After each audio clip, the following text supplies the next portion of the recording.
am here with another Thursday tech tip for you. And today's tech tip is about a new feature that is in Google Chrome that you probably haven't noticed but did show up not that long ago. And it is the Sidebar tool. Okay, so if you come up here on the top of Chrome, you have control your music, your downloads button, and this is your extensions, by the way. And then we have the sidebar. So when you bring the sidebar up, there's several different menus.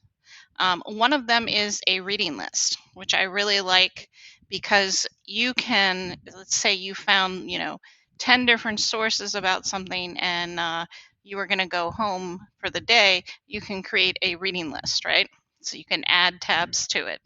You can also mark current tabs as read. But let's talk about another thing to do with reading is it also has this reading mode, which I really like. And we can move this around. So you see how there's all this garbage here?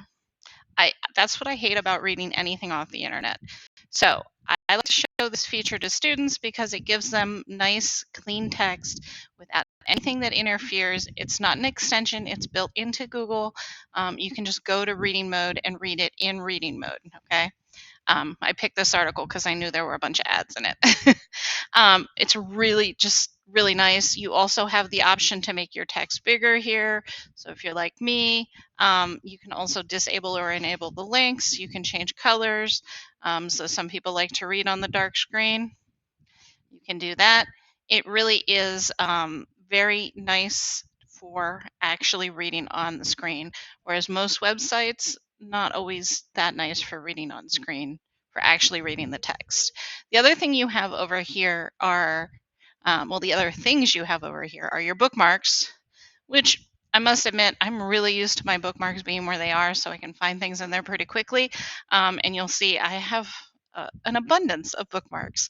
So I don't really use it this way, but this might be really helpful if you're someone who's visual and seeing the images of all the things that you have would help you because it has little previews, right?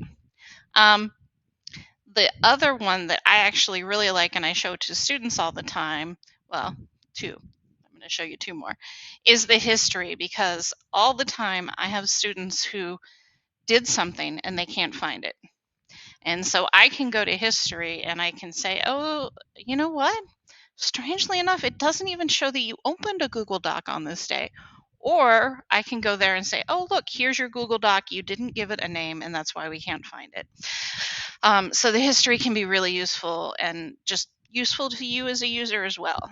And then the last one, the search mode. And this comes in handy when you've got something here that you want to search for. So a lot of times, like I'll get an email and I'll read about a tech tool and I want to search for it, but I don't want to close that email. I just want to search and see about it over here. So I could bring this up and search about it. Really nice. Keeps your original article open and brings up your search results on the side. Also nice if you're working on something because you can search here and bring up images on the side of whatever you're working on. So some nice features. Also, there are extensions that you can build, that you can get for the sidebar or that have sidebar elements. So like this Scribe is an extension that I've used before because it records screenshots of things as you go. And Chat GPT, someone made a bot sidebar for that so I could ask chat questions. I have not played around much with these two. I have played around a lot with the main things in this sidebar and do find them really helpful. But let me know if there are extensions that you like, you're trying out, or if you try any of these and you like them. Maybe a future tech talk.